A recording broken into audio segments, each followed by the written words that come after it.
He says, what you believe about the future completely controls how you experience the present.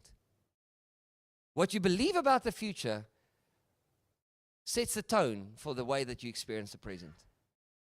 And so Paul is praying, Father, I want their eyes to be open. What's your vision? How do you see the future? How do you see the future of your children? How do you see the future of your life? How do you see the future even of this church?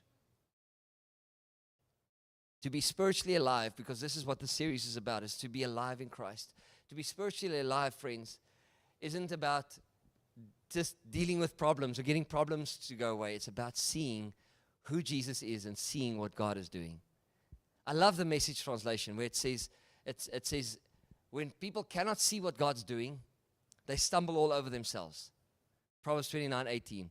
But when they attend to what God reveals, they are most blessed.